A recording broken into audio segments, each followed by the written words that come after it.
slaves and hit those buttons, or I'll send ice.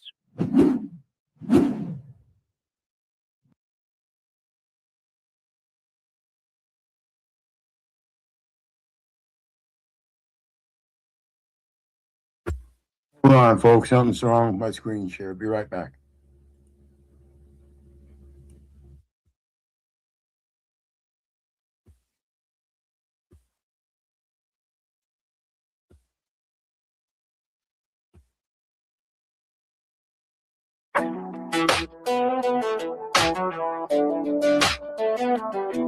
Hold up, grab my soda, cause I told you I'm colder than hell. I ain't buying what you sell, it don't ring my bell. Unless it's got the smell, you know, like grape paint. We ain't talking vapes or the color of drapes, or a gorilla in a cape is the good shit. Just one hit, you sold it, you fall into a bit, non-bit. What's fucking funny is you're a monkey, a high school flunky, hero and junkie, obliteration of the carnation, with gross castration, skewed citations, by your intimation.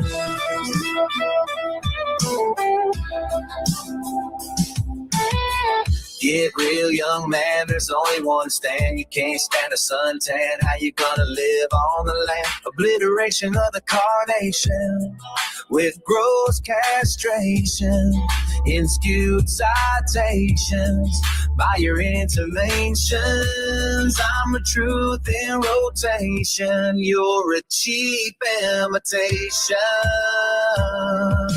Dog said hums, 808s make the ground shake. Cold as the grave, every word's a land quake. You're a flicker in a cipher, I'm the flame that won't fade. Step into the night where the shadows are made. What's fucking funny is you're a monkey, a high school flunky, hero and junkie. I'm gonna click another hit of this good shit, and I'm already in, so take over, it's been non-big.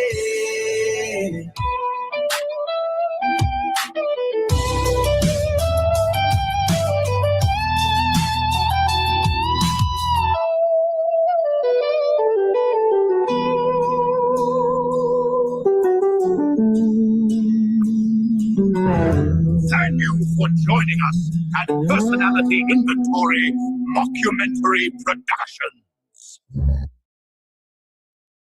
And greetings, everybody. Keith here. Hoping everybody's having a good day, enjoying life, living life, loving life. Coming at you again with some more court news. They denied our informa pauperis. And again, it was denied by the exact same judge that's been denying all our other motions without going before the judge that it's supposed to go to. So now we're going to file a judicial complaint and address the chief magistrate or chief judge, Kellyanne LaCar. We're going to do this through both the clerk of court filing in small claims, as well as a certified cover letter to the judge in chambers. So it's going to be addressed. We'll do the filing of the documents that I'm going to present to the small claims clerk of court. And then we're also going to send the exact same documents through certified mail to the district court. Attention, Chief Judge Kellyanne LaCar, as well as we're going to seal those in a private envelope and hand them over to the financial manager of the district court, Lena Height. So there's going to be a filing in the small claims, and then there's going to be a packet sent to the district judge through the certified mail, as well as an identical packet, again, addressed to the chief judicial judge, Kellyanne LaCar, through the financial manager. So there's going to be 3 notices all in once, one through the small claims clerk, one through the financial manager, and then one through the postal service. So let's take a look at those. Get my screen share up here.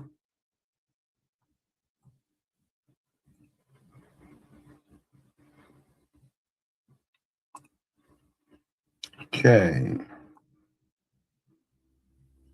do my magic font thing here. Oops.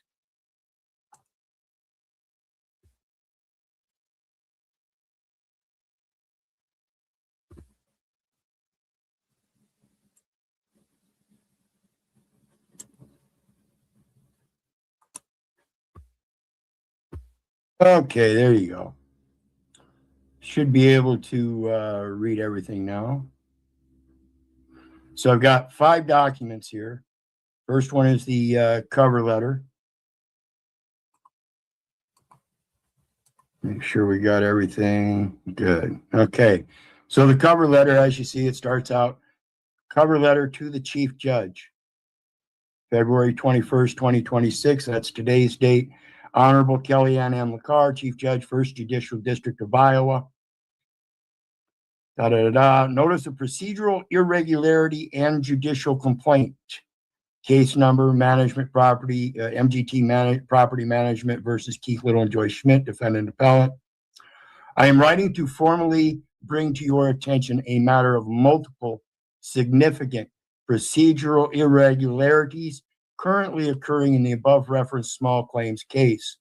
As a pro se litigant with a wife with documented disabilities, we are facing a judicial shuffle that has effectively suppressed a final judgment on the merits. Specifically, Magistrate Heather Feldkamp took this case under advisement on January 26, 2026, to render a decision on admitted statutory breaches and retaliation. However, subsequent administrative actions have prevented that judgment from being entered, and our form of pauperous status has been denied despite clear indigency. This is effectively a constructive eviction in violation of both the Iowa Uniform Residential Landlord and Tenant Act and the Iowa Civil Rights Act. Justice is not for sale, denial, or delay. Enclosed, please find a copy of the statement of facts submitted to the Commission on Judicial Qualifications. That's going to be our judicial complaint. Okay. Timeline of actions and ethical procedural violations. The motion for reconsideration of indigent form pauperous filed on 2/23/2026. That's when we'll file it. On Monday. Memorandum of authorities, abuse of discretion. So we've got the cover letter with 4 other documents. Okay. We respectfully request that you review the administrative handling of this case to ensure that the full force of law is not being circumvented by procedural delays, that the court and that the court remains accessible to indigent litigants. The court has manifested bias by allowing the plaintiff to voluntarily dismiss a case after the evidence was submitted and the matter was taken under advisement by Magistrate Feldkamp. This administrative rescue of the plaintiff, combined with the denial of our IFP status without a hearing, creates a system where justice is only for those who can afford it and is denied to the disabled through procedural shuffling. Respectfully.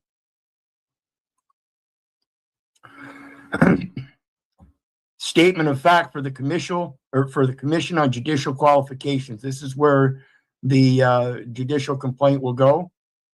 And complainant, Keith Little and Joyce Schmidt, defendant appellant, subject of complaint, Abbott, Andrew C., and Cooley, 1st Judicial District of Iowa. Related case. And then equity imputes an intent to fulfill an obligation. This is the obligation undertaken by a lease agreement or a rental agreement. And then they sought equity through an equitable action of clear and present danger eviction. Equity does not allow a wrong to be without a remedy. We're the ones that are actual victims here because they failed to fulfill their obligation in the lease agreement by issuing a 7-day notice to cure to the upstairs tenant when we gave them a noise complaint.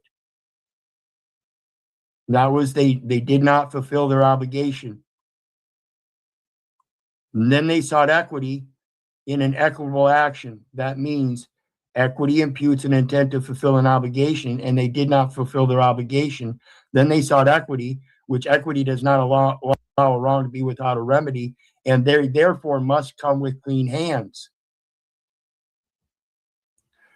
Without giving the 7-day notice to cure, they cannot come to court with clean hands. They admitted in, on, and for the record that they did not do so, and that is a strict statutory requirement under the Iowa Code maintenance.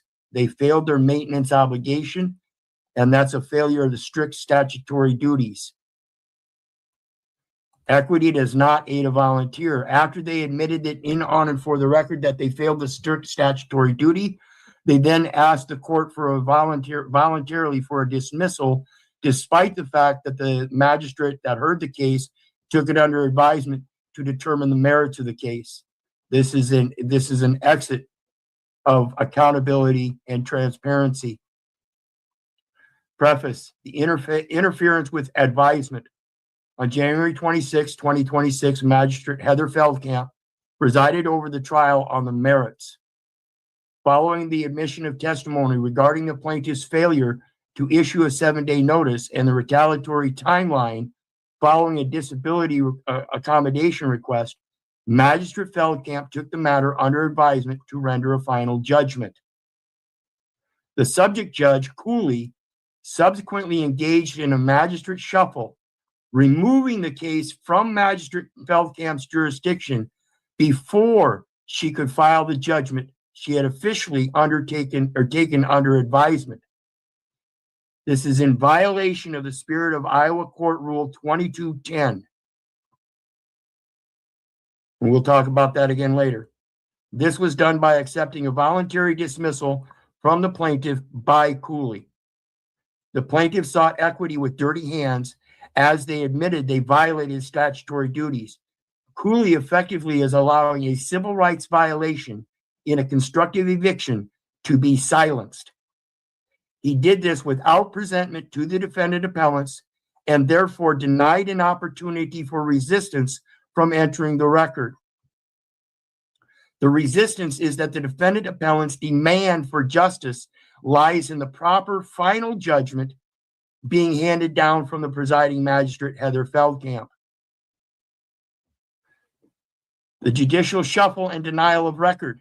The subject judge Cooley has rotated 4 different judicial officers through this small claims matter to ensure that no single magistrate can be held responsible for the admission of statutory breach made on the record.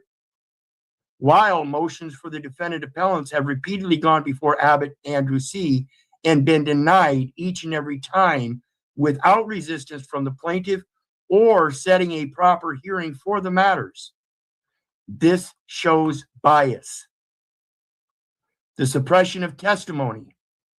By denying informa pauperis status, despite a clear showing of indigency, the judge is intentionally preventing the complainant from obtaining the transcript of the January 26th hearing, the only evidence of the plaintiff's admitted illegal conduct.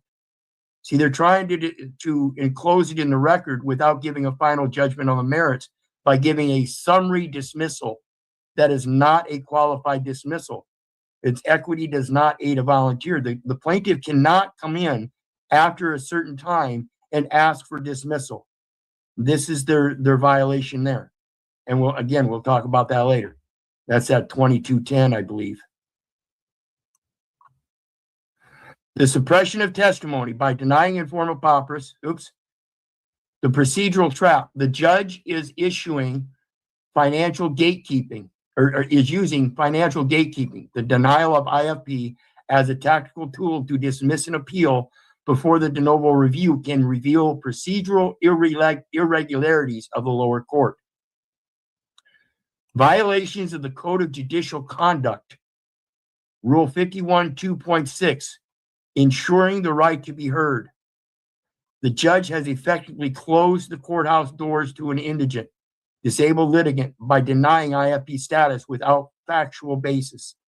In other words, there is nothing on the record stating why he denied it. We gave an affidavit of our indigency, and he is denying the affidavit despite no resistance, again, showing bias.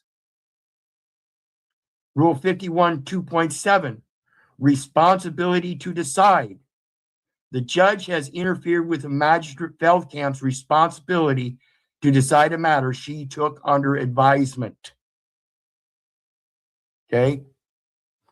That's an interference with her responsibility. Rule 51.1.2, promoting confidence in the judiciary. The appearance of a shuffle to avoid a specific legal outcome. The finding of retaliation, which, by the way, is a strict statutory duty of the court. This is what Magistrate Feldkamp should have come down with, that there was a presumption of retaliation by the law, and that shifts the burden to the plaintiff to prove that they were not retaliating. Okay, in other words, they had to have had some other reason to bring us to the eviction than retaliation. They have to prove that the upstairs tenant's clear and present danger was in fact a clear and present danger complaint without divulging that they ignored their obligation under the lease agreement, rental agreement, to give a 7-day notice to cure, which is a strict statutory duty and creates a violation under the Iowa Uniform Resident Landlord and Tenant Act. When they did that, that was a violation of that act. When we gave them a request for reasonable accommodation upon the 3-day notice to quit, the eviction notice, and they again denied hearing that, that was a violation of the Iowa Civil Rights Act.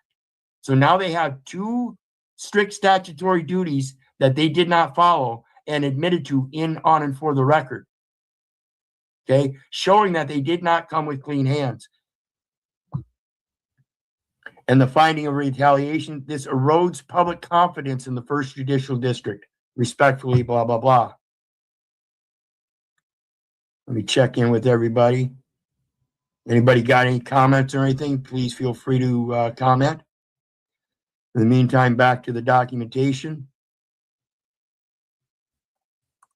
So we have the timeline of actions and ethical procedural violations.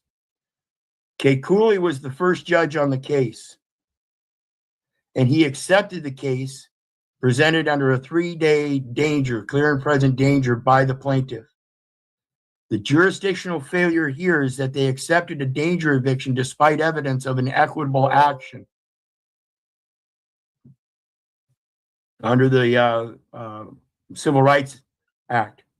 That's that request for reasonable accommodations that the plaintiff did not provide evidence that they ignored. Okay, so that's a failure of the plaintiff to bring forth all records into evidence to avoid the strict statutory duties. Lubin then is the one that denied the court recorder before the hearing happened.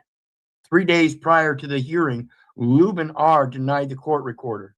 This is a violation of 631.11 subsection 3. And it says, while small claims use electronic recordings, denying a request for a formal record when disability issues are at play limits the right to be heard, as I mentioned earlier.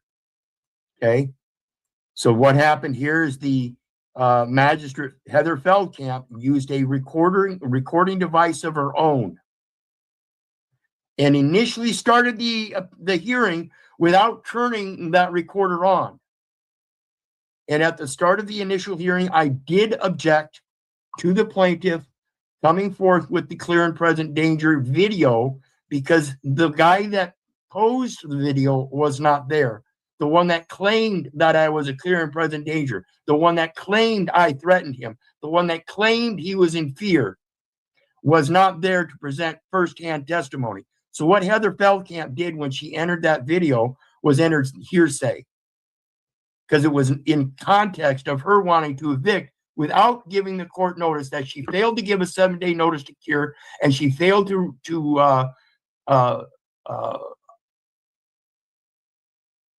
take into consideration the reasonable request for accommodations. Heather Feldkamp presided over the hearing, took under advisement. The hinge. Feldkamp held the truth. She's the one that heard it. The shuffle was used to prevent her from entering the judgment she took under advisement. This is Rule 2210. when they take something under advisement, that poses another strict statutory responsibility or duty. And that was that the court now has to presume the retaliation because that eviction came within 1 year of the complaint that we gave them notice of. And this plaintiff, Listy Wickman, stated that she knew of the ongoing situation. This was evidenced by my admittance to giving a notice of a noise complaint, supported through text that she responded with a general lease term about the noise ordinance from 7 a.m. to 10 p.m. and to be respectful to other tenants, as well as a notice from another tenant from apartment C, as well as another notice from the Waterloo Police Department after another tenant, apartment B, called them for a disorderly conduct. So they had plenty of notice and still did nothing about it until after all of that happened and the upstairs tenant came with the video. Cooley accepted a voluntary dismissal after trial and while under advisement of presiding magistrate. This is an abuse of discretion. Under Rule 1.943, a plaintiff loses the absolute right to dismiss once a trial begins. Now, like I said, now the judgment has to be given down by the judge. You cannot just go into court and voluntarily dismiss after you started the eviction. You came to court seeking equity. You admitted you did not have clean hands. Now we're supposed to wait for the presiding magistrate to give the judgment on the merits so we can determine if, in fact, you did violate both the Landlord-Tenant Act and the Civil Rights Act here in Iowa. Accepting it after the record was made is a tactical rescue of the plaintiff. Abbott Andrew C. denied previous memorandum of law, motions to review de novo, and informa pauperis without any hearings. This is bias and prejudice under Rule 51.2.3, manifesting bias by refusing to hear an indigent party while allowing the plaintiff to exit the case to avoid judgment on the merits. This is clearly allowing a person who sought equity with hands that are as dirty as my furnace filter to get away with it. Okay? So that's the timeline that we're going to present. And that will match the timeline of all of the motions on the record so far. In the Iowa District Court for Blackhawk County, motion for reconsideration of denial of informa pauperis status and request for hearing. Comes now the defendant appellant and respectfully moves this court to reconsider its order of dismissal dated 2/2026, denying the application to defer costs, informa pauperis. In support, defendant states, constitutional access to courts. This is an Iowa Constitution, Article 1, Section 1, if you want to look it up. The denial of IFP status creates an insurmountable financial barrier to the defendant's right to appeal, effectively granting a de facto victory to the plaintiff without a review of the merits. Documented indigency. Defendant has provided sworn testimony and financial records proving they lack funds to pay the $195 filing fee plus the $157.50 for the transcripts and the mandatory transcript costs, which come, like I said, $157.50. The adjudication void. This court's denial occurs while the underlying merits, specifically the January 5th retaliation and the December 16th breach of duty, remain unadjudicated because the magistrate, Heather Feldkamp, was prevented from entering the final judgment she took under advisement. Request for hearing. Defendant requests an evidentiary hearing to present further proof of financial hardship and to address the judicial shuffle that has suppressed the final judgment of the presiding magistrate. The defendant appellant moves to vacate the court's acceptance of the plaintiff's voluntary dismissal filed on February 2nd, 2026. Under Iowa Civil Rule of Civil Procedure 1.943, the plaintiff's right to dismiss without court order expired 10 days before the January 26th trial. The plaintiff's right to dismiss without court order expired 10 days before the January 26th trial. So they went in voluntarily and asked the court to grant the order. The court took it upon that voluntary dismissal by the plaintiff to do so. That is a procedural legal error because it did not go before Heather Feldkamp. Had it gone before Heather Feldkamp, she would have had to shift the burden, a strict statutory duty upon the court to the plaintiff to exhibit in a hearing that they were not retaliating. That should have been the next step, another hearing, so that the plaintiff would have a opportunity to resist the presumption of retaliation. Now, here's the kicker, folks. Had they done that,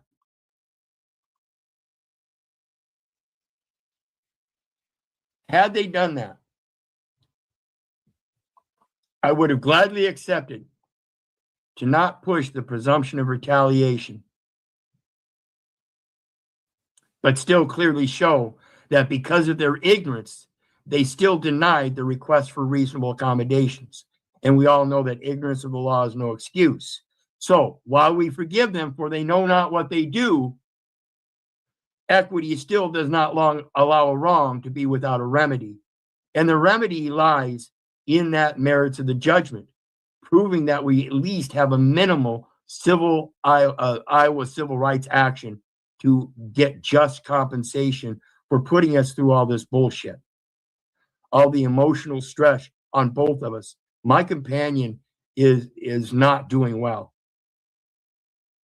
And me having to stay up until 4, 5, 6 o'clock in the morning sometimes doesn't do justice for me either. We both suffer from sleep deprivation and anxietal emotional stress because of this that are abnormal. I shouldn't have to do this. I shouldn't have to do the legal research to defend something that should be plain and simple. That both parties that I'm dealing with, both the court and the plaintiff, have strict statutory duties, while we, on the other hand, have been following that good faith and giving proper communications under Matthew 18, 15 through 20. We come forth with the proper witnessing of the facts to our brother in private, the upstairs tenant. He did not hear us. We went to the plaintiff. They did not hear us twice.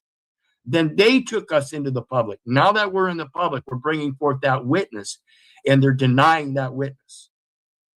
So that's technically tampering with the witness. So think about this stuff, folks. Let's get back to it.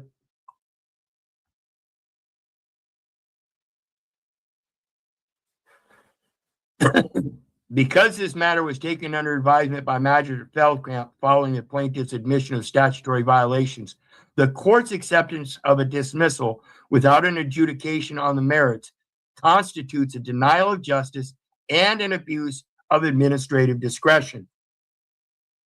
Wherefore, defendant appellants request the court to vacate its denial of IFP status and return this case to Magistrate Feldkamp for the entry of the final judgment as originally intended. Okay. And then we have Memorandum of Authorities Abuse of Discretion. So under Iowa Rule of Civil Procedures 1.943, we mentioned the violation of accepting a dismissal after the trial begins. And it says the Iowa Supreme Court has ruled that after a trial begins, a plaintiff has no absolute right to dismiss. And under Lawson versus Kurtzel's 2010 application, the court abused its discretion by allowing MGT to dismiss after they admitted to breaking the law in front of Magistrate Feldkamp. Now, a civil rights violation is a felony. And under 18 U.S.C. 4, it's called misprision of felony, that anybody in office or an agent thereof has a strict statutory duty to give notice of felonious action. So when they're trying to remove the responsibility from Heather Feldkamp, they're acting in misprision of felony. they know on the record that somebody admitted to committing a felony,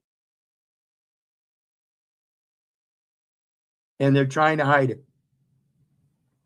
The court cannot consent to a dismissal that prejudices the defendant's right to finding on retaliation.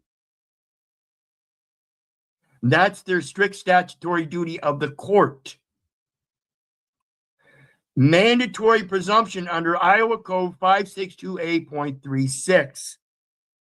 The court has a strict statutory duty to find retaliation when a complaint, specifically here the January 5th request for reasonable accommodation, is followed by an eviction January 12th. This is also in consideration to our first notice on December 16th of a noise complaint, which they are also under that strict statutory duty. This here is in regards to the Civil Rights Act. The other one is under the Iowa Uniform Residential Landlord and Tenant Act, the notice to cure, 7-day duty or 7-day notice to cure the upstairs tenant. They failed that, and they failed the Civil Rights Act by failing to acknowledge the reasonable request. The authority here is Hillview Associates versus Bloomquist, Iowa 1989. Application: a judge cannot shuffle a case to avoid applying a mandatory presumption. Under Iowa Code 562A.6, subsection 8, the court must find retaliation unless the landlord proves otherwise. That's a must. It clearly says must.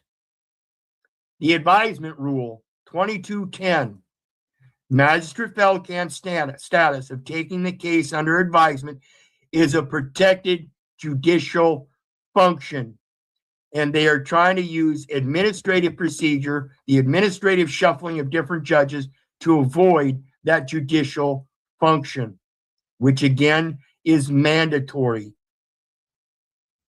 Administrative shuffling that removes a case from an officer who has already heard the evidence is a violation of Iowa Court Rule 2210, which ensures cases are decided by those who hear them.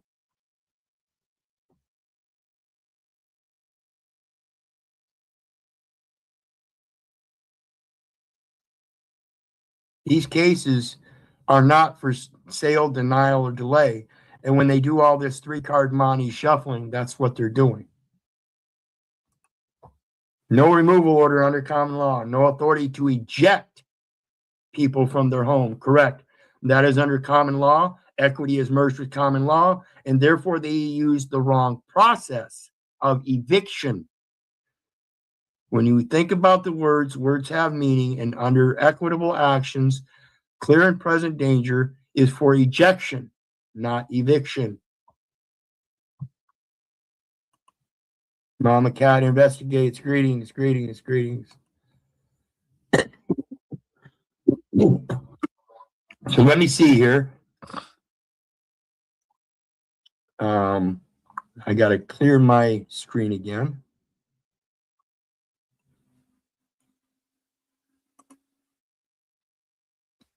So the information we're looking at is the complaint form for the Judicial Qualification Commission here in Iowa.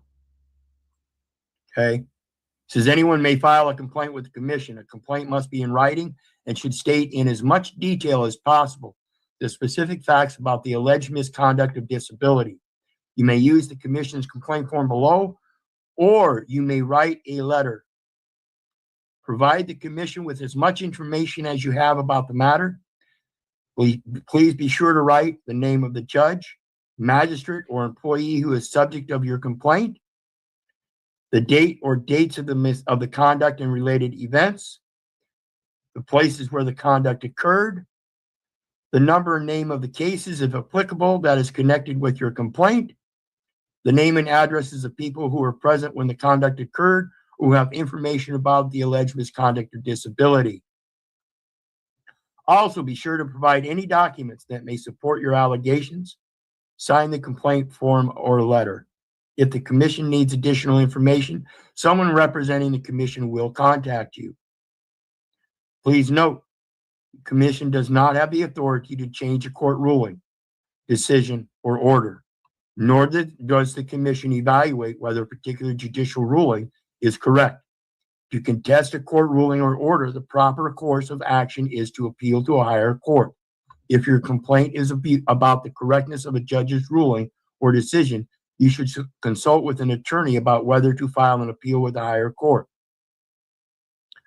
The commission does not have authority to investigate complaints about administrative law judges or ALJs, executive branch officials who hear disputes concerning the action of state agencies, or federal judges. For complaints about an administrative law judge who works for the Administrative Hearings Division of the Iowa Department of Inspections and Appeals, you may fill out a complaint form at dia.iowa.gov. Okay.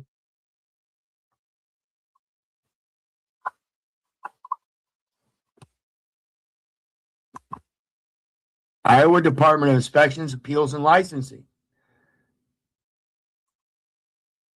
Okay, that's the same department that we applied to for an investigation upon Listy Wickham as to whether she was properly licensed, bonded, and insured. Okay, so we would write to the same people for any of these administrative law judges acting in their administrative capacities and negating the judicial authority. Okay, for complaints about any other executive branch administrative law judge, you must contact the agency that employs the judge. For complaints against a federal judge, contact the clerk of court of appeals for that circuit or applicable national court.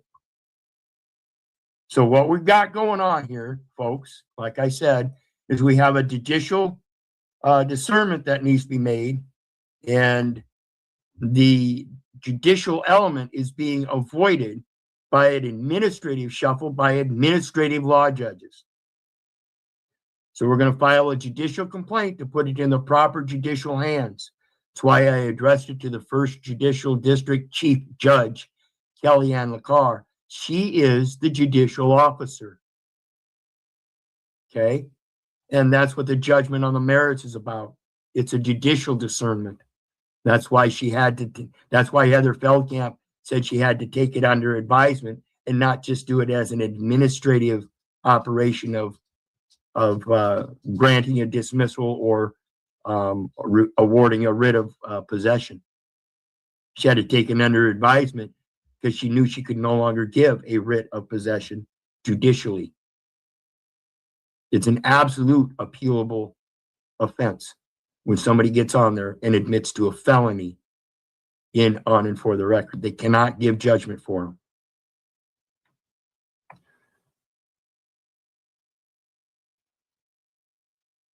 And I forgot to turn it back to that page. My apologies. So anyway, you can do it electronically, or like it says, you can send it to the Judicial Qualification Commission in writing. And it says at the very top, anyone may file a complaint with the commission. A complaint must be in writing. Must be in writing, not text. So we're going to do it in writing. We're going to send it certified mail. Again, another expense that we have to keep track of in our informal pauperous status. Again, levying more costs upon the indigent to find resolution and create their own remedy. In case you guys don't understand that, we have to, as people, create our own remedy because these people will not do it for us. Okay? They will not step up and do their strict statutory duties. They will continue to try to do these shuffles because of the ignorance of the people that has allowed them to do it for so long.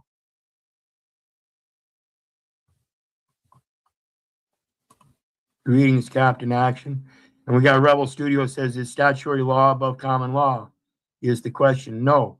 Again, when they go to their statutory duties and obligations in seeking a eviction, an eviction in Iowa is classified as an equitable action, and therefore it enters the case as equity. And equity imputes an intent to fulfill an obligation. That means the ones coming into equity, seeking equity, must come with clean hands. And they're the ones that negated the rental agreement. Then they come into court with dirty hands and therefore cannot get a judgment. When they admitted that dirty hands on the record, the court now has a strict statutory duty to apply the presumption of retaliation and ask them to prove otherwise. The court has that duty, not the defendant, or the court. And again, we've got Sawyer Stash. Greetings. So let's take a look at the next thing. Because as I said, you know, my wife has dementia, frontal temporal dementia. And this is what people with dementia go through. What you're going through is called sundown. It's where you go through this phase where you don't understand anything. You get in a very confused state where you don't understand what's going on, where you're at, or who's around you. I'm your wife. Let me reset this, folks. Not letting me. Okay. It's called sundown.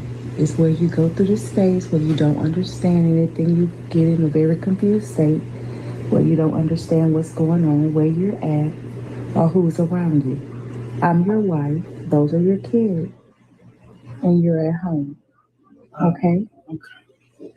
You have and you lost oxygen to the brain. When you lost oxygen to the brain. When you lose oxygen to the brain, it causes a dysfunction in your neurological receptors. This is what happened with my companion. She had a blocked carotid artery. That's the main artery on the side of your neck. And it caused her problems while she was still employed as a special education teacher, where she subsequently inverted some numbers on an IED. And the school went after her for fraud.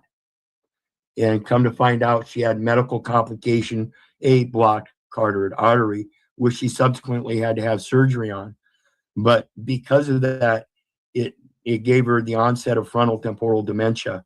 And it's been a few years now since that happened. And it's definitely a very noticeable cognitive decline, being firsthand witness to it myself. I don't know how I'm going to be able to deal with it myself yet. I do the best I can. In the meantime, I can't imagine what it's like for her. I can't imagine. It made you lose your memory of 24 years, okay? So sometimes you remember me, sometimes you don't. You having a moment, okay? You're gonna be all right. Your name? My name is LaShonda. Okay.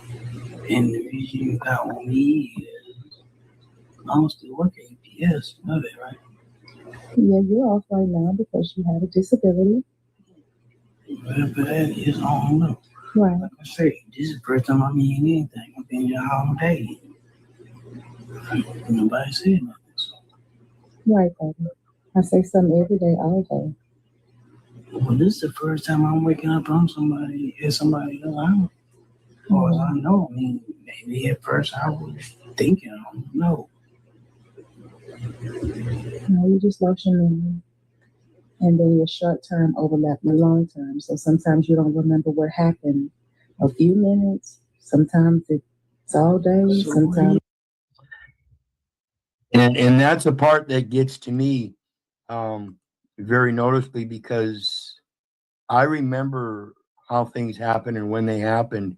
And when she asks certain questions about things, it confuses me because she's putting them in a different timeline. And there's nothing she can do about that.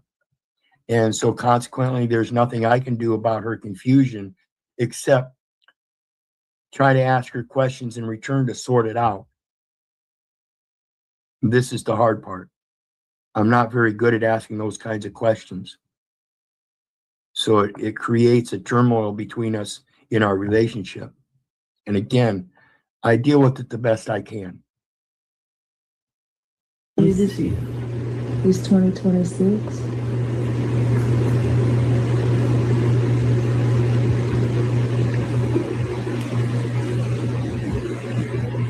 48? Yep.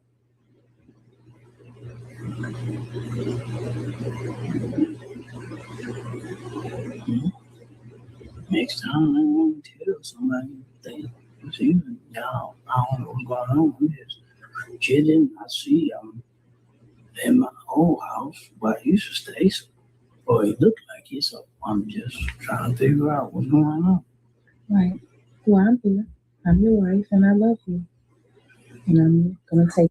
And that's the most common thing is the confusion. They come into to certain moments where things might happen and their memory lapses, like it said earlier, their long-term memory and short-term memory gets swapped or mixed up, and in that confusion they'll ask somebody something to try to figure it out themselves, but they don't know what they're trying to figure out. And again, that's what makes it harder on people that they're asking, like myself, to help them figure it out, because we can't see that swap in their memories.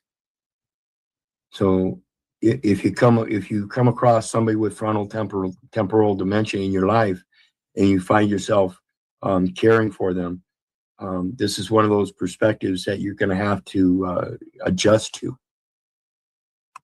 Take care of you and make sure that you do your care for. Okay. All right. And any question you have or anything you want to know, I'm here to answer. All right. We have pictures. We have memories that I can show you to kind of help. You can ask me anything from a time frame. I don't mind answering.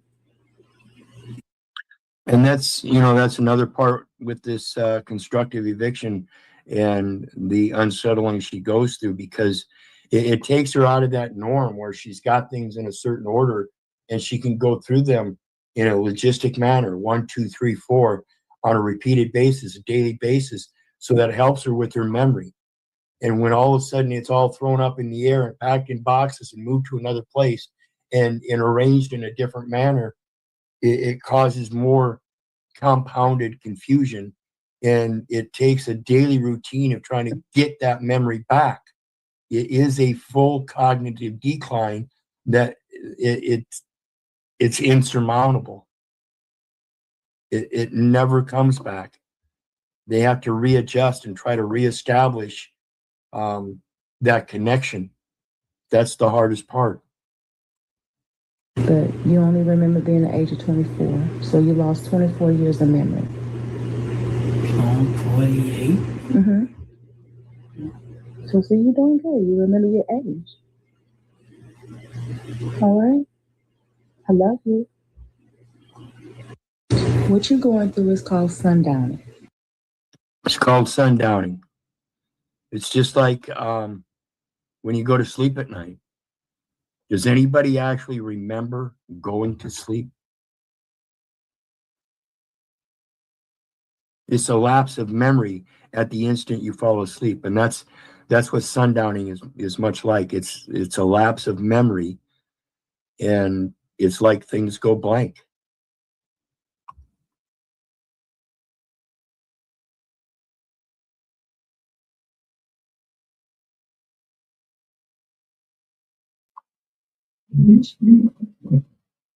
And so there we have it. Another update. Another one will be coming later today. Hope you guys are paying attention. It's a struggle out here. It's a very surreal struggle, and I hope you never have to face it. In the meantime, you know me. I love you, but I don't give a rat's ass whether you love me back or not. That's to say, I don't care if you hate me. I don't care if you don't respect me. That part's on you. So may God bless you. Have a good day.